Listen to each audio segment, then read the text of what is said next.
welcome back to my YouTube channel. Udah lama banget gue nggak bikin video YouTube, tapi sekarang akhirnya gue bisa bikin lagi karena gue udah lulus jadi dokter hewan.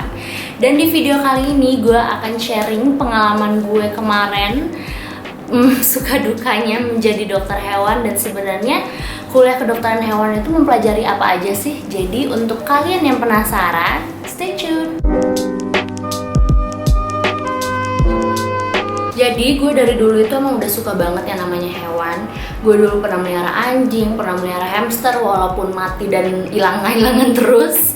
Terus gue juga pernah melihara kelinci dan ujung-ujungnya mati karena ya biasalah anak kecil. Tapi gue emang dari dulu suka.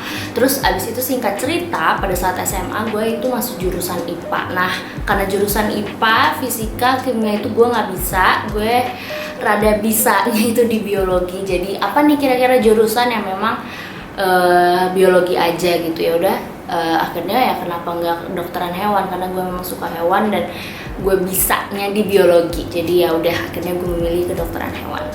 Tapi dulu itu gue sama sekali nggak tahu sebenarnya kedokteran hewan itu mempelajari apa aja dan sebenarnya ngapain aja di kuliahnya gitu kan. Jadi gue sekarang mau sharing ke kalian supaya kalian ada gambaran dan bisa mempersiapkan diri kalian kalau memang mau masuk ke kedokteran hewan. Gue itu emang tinggal di Jakarta kan, jadi paling deket PTN yang emang ada kedokteran hewannya itu di IPB. Terus fakultas kedokteran hewan di IPB itu memang akreditasinya A, kemudian fasilitasnya itu juga udah bagus ya karena ada rumah sakit hewannya sendiri. Terus juga memang fakultas kedokteran hewannya itu yang tertua, yang pertama di Indonesia. Terus kayak why not gitu kan di IPB gitu ya, malah siapa tahu malah dia yang nggak menerima gue gitu kan. Jadi ya udah akhirnya memutuskan ya udah oke, gue mau masuk IPB. Gue sendiri di IPB itu lewat jalur UTM atau jalur mandirinya. Jadi setahu gue di IPB itu ada 4 jalur.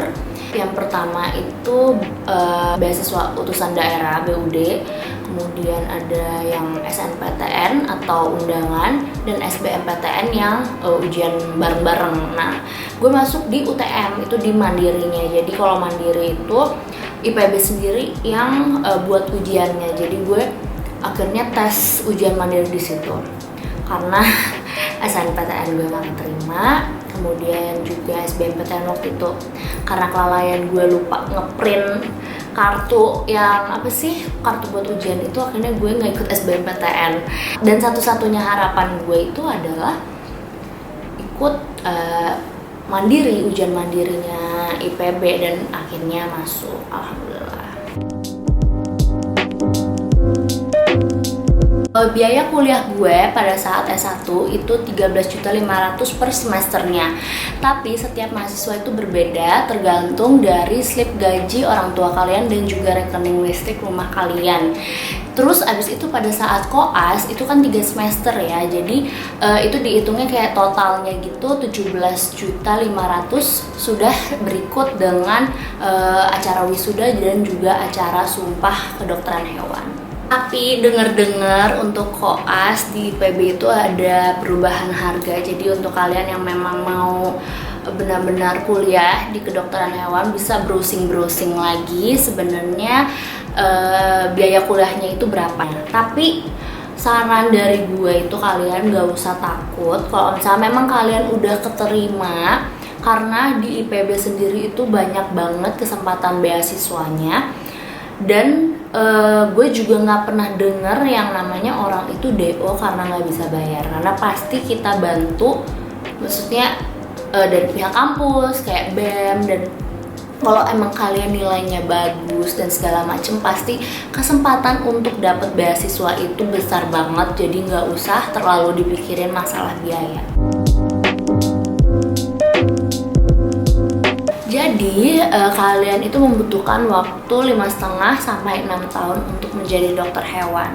Jadi 4 tahun pertama itu kalian kalau misalkan lulus jadi sarjana kedokteran hewan namanya. Itu kuliah S1-nya lah. Tapi dilanjutin lagi nih, kalau misalnya kalian mau menjadi dokter hewan, kalian harus daftar yang namanya koas, itu 1,5 tahun.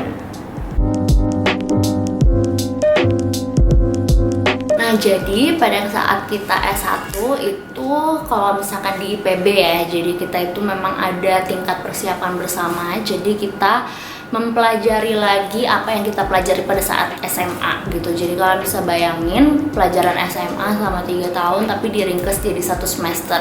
Dan kita nggak hanya mempelajari kimia, biologi, dan juga fisika aja yang IPA, tapi kita juga mempelajari kayak ekonomi, sosiologi, bahkan kita juga mempelajari olahraga gitu.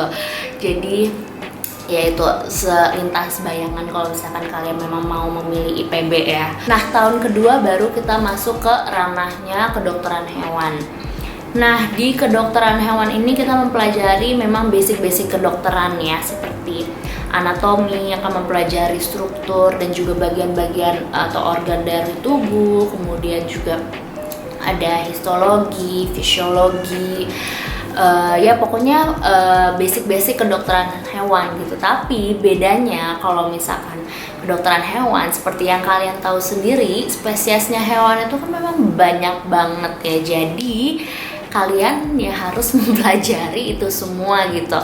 Kayak anatomi itu kita memang harus mempelajari anatomi anjing, dengan kucing aja tuh beda gitu. Kemudian ada ruminansia kecil seperti kambing dengan sapi, itu yang ruminansia besar itu beda.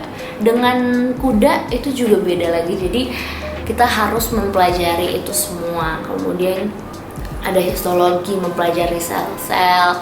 Kemudian ada fisiologi. Nah, fisiologi itu juga beda-beda ya setiap hewan. Kemudian kita mempelajari parasit, ektoparasit, endoparasit. Kemudian kita juga mempelajari tentang mikrobiologi, itu seperti bakteri, virus. Kita juga mempelajari tentang reproduksi. Terus di semester akhir tuh mulai ada tuh seperti bedah gitu kan.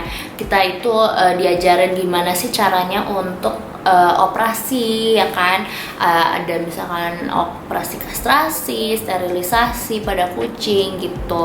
Kemudian juga ada yang namanya mata kuliah diagnostik klinik, itu gimana caranya kita memeriksa hewan dari ujung kepala sampai ujung ekor, ujung kaki, itu untuk tahu gitu sebenarnya hewan ini tuh ada kelainan nggak, ada penyakit nggak gitu.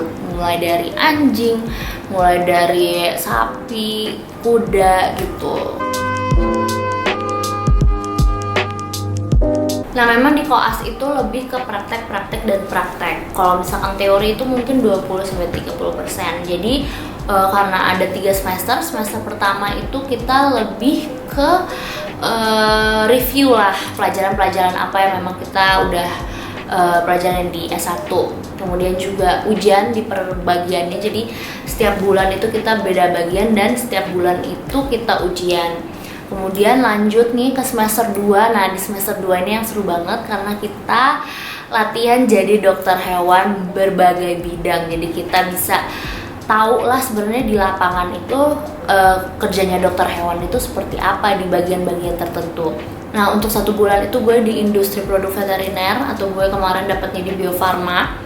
Kemudian gue dapat di unggas, dapat di sapi, kuda, hewan kecil. Kemudian gue juga dapat di karantina, dan yang terakhir itu gue boleh bebas milih namanya Maprofil. Jadi kayak magang profesi pilihan lah, dan waktu itu gue memilih Jakarta Aquarium. Nah, di semester 3 itu diperuntukkan untuk mengumpulkan laporan laporan dari kemarin kalian itu udah jalan-jalan ya kan, keliling-keliling ngerasain tuh gimana jadi dokter hewan berbagai bidang. Nah, di semester 3 kalian ngumpulin laporannya dan ujian. Pokoknya kalau misalkan udah lengkap nilainya, baru kalian bisa ujian komprehensif dokter hewan dan akhirnya lulus jadi dokter hewan. Nah, kan suka ada pertanyaan tuh, Kak, gimana ya kalau aku nggak suka sama binatang tapi aku pengen banget jadi dokter hewan. Ya kalau menurut gue ya nggak apa-apa, karena gue sendiri juga nggak suka sama yang namanya ayam, gue nggak suka sama yang nama sapi, gue cuma suka makannya doang karena enak gitu kan. Tapi kalau misalkan dilihat yang nggak lucu, gue nggak suka gitu. Tapi ya gue mau untuk ngehandle, gue nggak jijik sama ayam, gue nggak jijik sama sapi. Even kalau misalkan harus ngebersihin pupinya ya nggak apa-apa gitu. Dan itu ya memang yang dibutuhin pada saat kita praktek langsung ketemu sama mereka-mereka ini gitu.